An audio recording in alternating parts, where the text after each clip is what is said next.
Hello વિદ્યાર્થી મિત્રો, ધોરણ 12 કોમર્સ, વિષય અર્થશાસ્ત્ર, પ્રકરણ 8 કૃષિ ક્ષેત્ર. વિદ્યાર્થી મિત્રો, આ પ્રકરણમાં આપણે ભારત દેશમાં કૃષિ ક્ષેત્રની સ્થિતિ,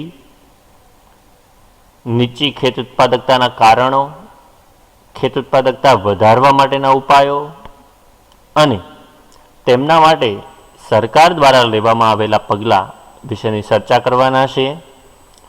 તો પ્રકરણ 8 કૃષિ ક્ષેત્રની શરૂઆત કરીએ, જેમાં સૌપ્રથમ પ્રસ્તાવના, ત્યારબાદ ખૂબ જ મહત્વનું એવું કારણ વિધાન બની શકે તેવું મહત્વ અને ત્યારબાદ કૃષિ ક્ષેત્રની વર્તમાન સ્થિતિ કે ભારતમાં કૃષિ ક્ષેત્ર રાષ્ટ્રીય આવક હોય, રોજગારી, નિકાસ આવક, જીવન ધોરણ, કૃષિ ઉત્પાદનમાં વૃદ્ધિ અને ઔદ્યોગિક વિકાસના પાયામાં કઈ રીતે કૃષિ ક્ષેત્ર મહત્વનું બને છે તે અંગેની ચર્ચા કરીશું. તો સૌપ્રથમ પ્રસ્તાવના. કૃષિ ક્ષેત્ર દુનિયાના તમામ અર્થતંત્રોમાં ખૂબ જ અગત્યનું ગણવામાં આવતું ક્ષેત્ર છે. વિદ્યાર્થી મિત્રો, દુનિયાના દરેક દેશમાં કૃષિ ક્ષેત્ર એ ખૂબ જ મહત્વનું સ્થાન ધરાવે છે. મુખ્યત્વે 3 ક્ષેત્રો હોય: ખેતી, ઉદ્યોગ અને સેવા ક્ષેત્ર. પ્રાથમિક ક્ષેત્ર, દ્વિતીય ક્ષેત્ર અને તૃતીય ક્ષેત્ર.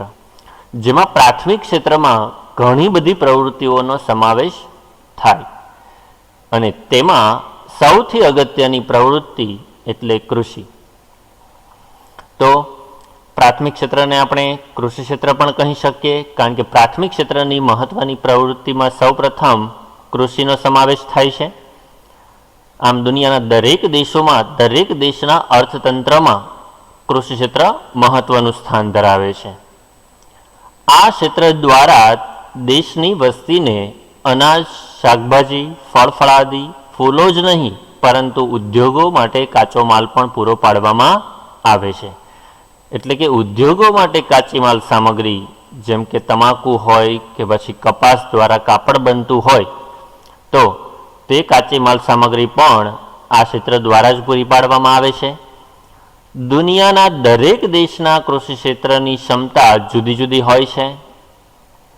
જેમ ભારત દેશમાં કૃષિ ખૂબ જ મહત્વનું સ્થાન ધરાવે છે. ભારતને કૃષિ પ્રધાન દેશ તરીકે ઓળખવામાં આવે છે, ખેતી પ્રધાન દેશ તરીકે ઓળખવામાં આવે છે. પરંતુ કૃષિ ક્ષેત્રનો રાષ્ટ્રીય આવકમાં ફાળો ખૂબ જ ઓછો છે. તેમ છતાં દુનિયાના દરેક દેશમાં તેની ક્ષમતા જુદી જુદી હોય છે. તે અંગેની પણ આપણે ચર્ચા કરવાના છીએ. તે જુદા જુદા પ્રમાણમાં ઉત્પાદન, રોજગારી અને આવક સર્જન કરી આપતું જોવા મળે છે. એટલે કે તે જુદી જુદી વસ્તુઓનું ઉત્પાદન કરે છે, તેની સાથે ઘણા બધા લોકોને રોજગારી પૂરી પાડે છે અને ઘણા બધા લોકોને રોજગારી મળતા તેમની આવકમાં પણ વધારો થાય છે અને દેશની રાષ્ટ્રીય આવકમાં પણ વધારો થતો જોવા મળે છે. આ કૃષિ ક્ષેત્ર કઈ રીતે મહત્વનું બને છે અને દુનિયાના દરેક દેશના અર્થતંત્રમાં તે મહત્વનું સ્થાન ધરાવે છે.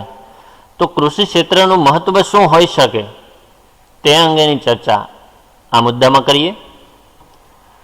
કૃષિ ક્ષેત્રનું મહત્વ. ભારતમાં કૃષિ ક્ષેત્ર પુરાતન કાળથી મહત્વનું રહ્યું છે. ભારત કૃષિ ઉત્પાદન, રોજગારી અને નિકાસ કમાણી એટલે કે ખેત પેદાશોની વિશ્વના દેશોમાં નિકાસ કરીને જે આવક થાય તે નિકાસ કમાણી જેવી બાબતોમાં કૃષિ ક્ષેત્ર પર ખૂબ નભતું હોવાથી ભારતને ખેતી પ્રધાન દેશ તરીકે ઓળખવામાં આવે છે. ખૂબ મહત્વનો એક ગુણનો પ્રશ્ન અહીં બની શકે કે ભારત દેશને ખેતી પ્રધાન દેશ તરીકે શા માટે ઓળખવામાં આવે છે? ત્યારે કહી શકાય કે ભારતમાં કૃષિ પર આધાર એટલા માટે છે કે વિવિધ વસ્તુઓનું ઉત્પાદન કરે છે, તે ઘણા બધા લોકોને રોજગારી પૂરી પાડે છે અને વિશ્વના દેશોમાં ખેત પેદાશોની નિકાસ કરીને પણ આવક મેળવવામાં આવે છે. આમ ઉત્પાદન, રોજગારી અને કમાણી માટે ખેતી ક્ષેત્ર પર આધાર રાખવો પડે છે. ભારતમાં કૃષિ ક્ષેત્ર દેશની જીવાદોરી સમાન છે. એટલે કે લોકોનું જીવન ખેતી પર નિર્ભર રહે છે, કારણ કે ખેતીમાંથી જ અનાજ મેળવી શકાય, શાકભાજી, ફળફળાદી, ફૂલો અને લોકોની અન્ય જરૂરિયાતો માટે કાચી માલ સામગ્રી પણ કૃષિ ક્ષેત્રમાંથી જ મળે છે. માટે તેને જીવાદોરી સમાન કહી શકાય. તેથી તેને અર્થતંત્રની કરોડરજ્જુ સમાન દરજ્જો આપવામાં આવે છે, કારણ કે જો ખેતી ક્ષેત્રમાં ઉત્પાદન થશે તો જ લોકોને ખોરાકની જરૂરિયાત સંતોષાશે. બીજું કે જો કૃષિ ક્ષેત્રમાં ઉત્પાદન થશે તો ઉદ્યોગોને કાચો માલ મળી રહેશે. તેના પરિણામે દ્વિતીય ક્ષેત્ર ચાલશે, એટલે કે ઉદ્યોગ ક્ષેત્રને વેગ મળશે. અને જો પ્રાથમિક ક્ષેત્ર અને ઉદ્યોગ ક્ષેત્ર ચાલતા હશે તો જ સેવા ક્ષેત્ર તેમનું ચાલક બળ બનશે. એટલે કે સેવા ક્ષેત્ર વાહન વ્યવહાર, સંદેશા વ્યવહાર, વીજળી, બેન્કિંગ, વીમો આ બધાની જરૂરિયાત ઊભી થશે. આમ ત્રણ ક્ષેત્રોમાંથી બે ક્ષેત્રો, ઉદ્યોગ ક્ષેત્ર અને સેવા ક્ષેત્ર, તેનો આધાર પણ કૃષિ ક્ષેત્રની સફળતા અને નિષ્ફળતા પર આધારિત હોય તેમના પર અસર પડે છે. તેથી કૃષિ ક્ષેત્રને અર્થતંત્રની કરોડરજ્જુ સમાન દરજ્જો આપવામાં આવે છે. એટલે કે ભારતીય અર્થતંત્રના વિવિધ ક્ષેત્રો કૃષિ ક્ષેત્ર પર અવલંબે છે. એટલે કે અન્ય ક્ષેત્રોનો આધાર પણ કૃષિ ક્ષેત્ર પર રહેલો છે. જેનું મુખ્ય કારણ એ છે કે જો કોઈ કારણસર ભારતમાં કૃષિ ક્ષેત્ર તેના ખેત ઉત્પાદનમાં નિષ્ફળ જાય, એટલે કે જો કૃષિનો પાક નિષ્ફળ ગયો તો અનાજ, શાકભાજી, ફળફળાદી, ફૂલો જ નહીં પરંતુ ઉદ્યોગોમાં કાચા માલ તરીકે વપરાતો રોકડીયો પાક પણ જો નિષ્ફળ જાય તો તેવા સંજોગોમાં લોકોને જરૂરી ચીજવસ્તુઓ પૂરતા પ્રમાણમાં મળી રહેતી નથી. વિદ્યાર્થી મિત્રો, જો કૃષિનો પાક નિષ્ફળ જશે તો લોકોને અનાજ, શાકભાજી, ફળફળાદી અને ફૂલો તો નહીં જ મળે, પણ ઉદ્યોગોને કાચો માલ પણ મળવાનો નથી. અને જો ઉદ્યોગોની કાચી માલ સામગ્રી નહીં મળે તો તેમનું ઉત્પાદન પણ અટકી જશે અને તેમના દ્વારા એટલે કે ઉદ્યોગો દ્વારા જે ચીજવસ્તુઓ તૈયાર કરવામાં આવે છે એ કૃષિ ક્ષેત્રની મદદ લઈને તૈયાર કરવામાં આવે છે. જો કૃષિનો પાક જ નિષ્ફળ જાય તો ઉદ્યોગ ક્ષેત્રને પણ કાચી માલ સામગ્રી મળશે નહીં અને તે પણ ઉત્પાદન કરી શકશે નહીં. આમ લોકોને ઉદ્યોગો દ્વારા ઉત્પાદિત થતી વસ્તુ પણ મળવાની નથી અને તેવા સંજોગોમાં બંને ક્ષેત્ર નિષ્ફળ જશે. જો આ બંને ક્ષેત્ર નિષ્ફળ જાય તો સેવા ક્ષેત્રનું કાર્ય ચાલતું નથી. આમ સમગ્ર અર્થતંત્ર પડી ભાંગે છે. અને બીજી રીતે વિચારીએ તો જો કૃષિ ક્ષેત્રનો પાક નિષ્ફળ ગયો તો તે વસ્તુઓના ભાવ, તેનું ઉત્પાદન ઓછું થશે, તેથી તે વસ્તુઓના ભાવ છે એ ખૂબ જ ઊંચા જશે અને મોંઘવારી આવશે. જોઈએ, જો પૂરતા પ્રમાણમાં વસ્તુ પ્રાપ્ત ન થાય, જેમ કે રોકડિયા પાકો નિષ્ફળ ગયા તેમજ અનાજ, શાકભાજીનું પણ ઉત્પાદન ઓછું થયું, તો તેવા સંજોગોમાં લોકોને ચીજવસ્તુઓ પૂરતા પ્રમાણમાં મળતી નથી. વસ્તુની શું સર્જાશે? અછત. અને તે ખૂબ જ ઊંચા ભાવોએ પ્રાપ્ત થાય, જેથી લોકોનું જીવન પ્રભાવિત થાય. લોકોને મોંઘવારીનો સામનો કરવો પડે, ચીજવસ્તુઓ ખૂબ જ ઊંચા ભાવે મળે, જેના પરિણામે તે લોકો વસ્તુ ખરીદી શકવાના નથી અને તેની અસર તેમના જીવન ધોરણ પર પડે. તદુપરાંત દેશની વસ્તીનો મોટો ભાગ, એટલે કે 2011ની વસ્તી ગણતરી મુજબ જોઈએ તો દેશના 68.8%, એટલે કે 69% વસ્તી ગ્રામ્ય વિસ્તારમાં, ખેતી ક્ષેત્રમાં નહીં, ગ્રામ્ય વિસ્તારમાં વસવાટ કરતી હોવાય એમ કહી શકાય. 69% લોકો ગામડામાં વસે છે, પણ એમાંથી 5-7%ને બાદ કરતા બાકીના બધા જ કૃષિ ક્ષેત્ર અને તેની સંલગ્ન પ્રવૃત્તિઓ પર આધારિત હોય છે. 69% પૂરેપૂરા ખેતી ક્ષેત્ર પર નિર્ભર નથી. તેમાંથી ગ્રામ્ય વિસ્તારમાં પણ અન્ય પ્રવૃત્તિઓમાં સંકળાયેલા હોઈ શકે, ખેતી સિવાયની પ્રવૃત્તિઓમાં સંકળાયેલા હોઈ શકે. પરંતુ દેશની મોટા ભાગની વસ્તી હજુ પણ ગ્રામ્ય વિસ્તારમાં અને ખેતી ક્ષેત્ર સાથે સંકળાયેલી છે. જો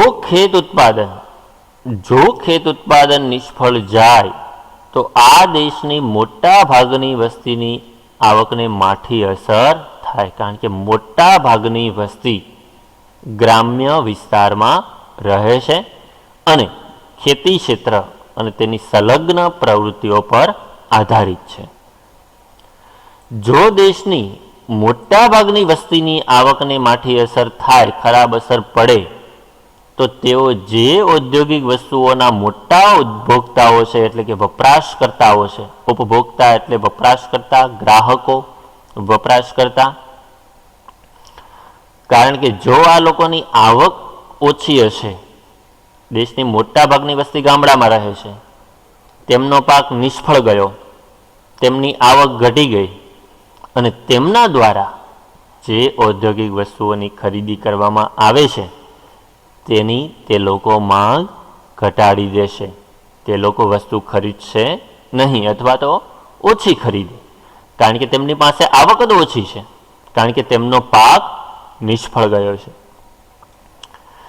જેના કારણે એક તરફ ઉદ્યોગોને ઓછો કાચો માલ મળ્યો હોય, એટલે કે કૃષિનો પાક નિષ્ફળ ગયો તો ઉદ્યોગોને કાચી માલ સામગ્રી ઓછી મળેલી હોય, તેના ભાવ પણ ઊંચા હોય, અને બીજી તરફ જે લોકો વસ્તુની ખરીદી કરતા હતા તે લોકો વસ્તુની ખરીદી જ ઓછી કરશે.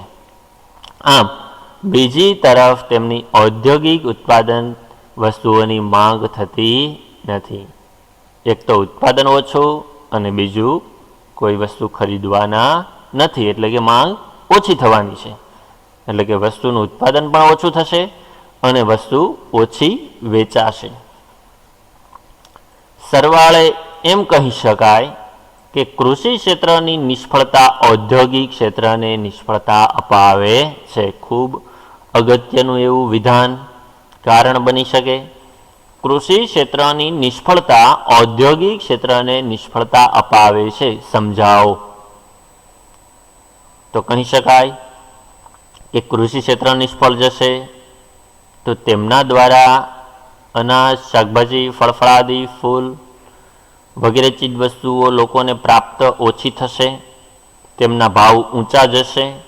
તેમજ કૃષિ ક્ષેત્ર નિષ્ફળ જશે તો ઉદ્યોગોને કાચી માલ સામગ્રી મળશે નહીં, તેમનું ઉત્પાદન ઘટશે. બીજી તરફ દેશની મોટાભાગની વસ્તી કૃષિ ક્ષેત્રમાં રોકાયેલી છે, 68.8%, જેમનો આધાર મુખ્યત્વે ખેતી ક્ષેત્ર પર છે. જો કૃષિ ક્ષેત્ર એટલે કે ખેતી ક્ષેત્ર જ નિષ્ફળ જશે તો તેમની આવક ઘટશે, અને આવક ઘટતા તે લોકો જે વસ્તુ ખૂબ વધારે પ્રમાણમાં ખરીદે છે, એટલે કે ઔદ્યોગિક પેદાશો, તેમની માંગ પણ ઘટશે અને ઉદ્યોગોનું ઉત્પાદન અને વેચાણ ઘટતા ઉદ્યોગ ક્ષેત્ર પણ પડી ભાંગે છે.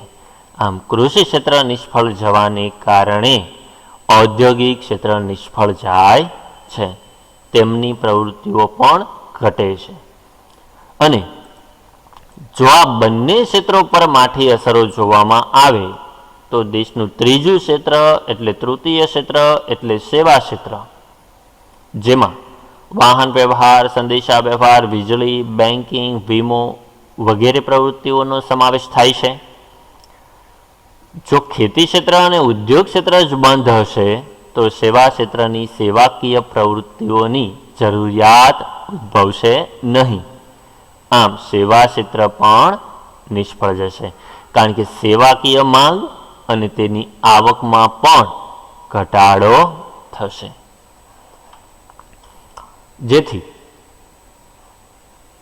કહી શકાય કે જો ભારતમાં કૃષિ ક્ષેત્ર નિષ્ફળ નીવડે તો દેશનું અર્થતંત્ર ખોરવાઈ જાય. માટે જ તેને કૃષિ ક્ષેત્રને દેશના અર્થતંત્રની કરોડરજ્જુ કહેવામાં આવે છે. કારણ કે કૃષિ ક્ષેત્ર નિષ્ફળ જશે તો ઉદ્યોગ ક્ષેત્ર નિષ્ફળ જશે, અને કૃષિ અને ઉદ્યોગ નિષ્ફળ જતા સેવાકીય માંગ પણ ઘટશે અને સેવા ક્ષેત્ર પણ નિષ્ફળ જશે.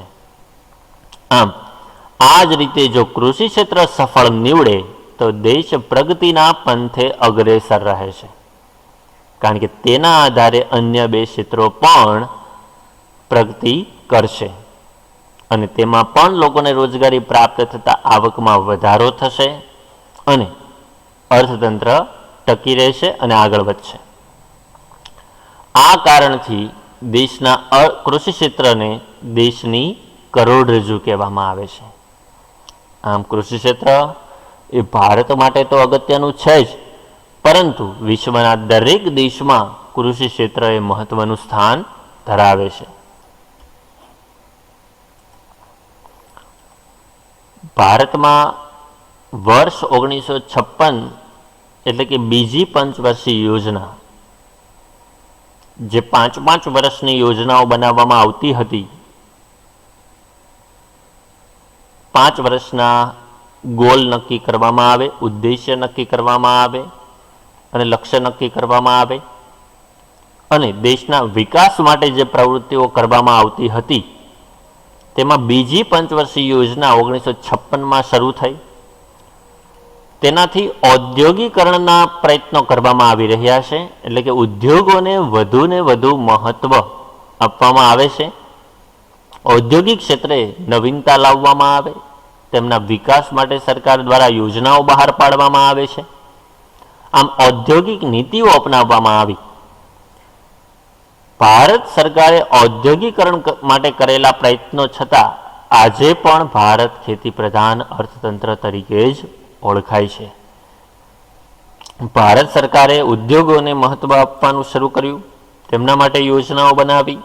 તેમ છતાં આજે પણ ભારતની મોટાભાગની વસ્તી હજુ પણ ગામડાઓમાં વસે છે અને દેશના અન્ય ક્ષેત્રો માટે હોય કે અર્થતંત્ર માટે હોય, કૃષિ ક્ષેત્ર એટલું જ મહત્વ ધરાવે છે.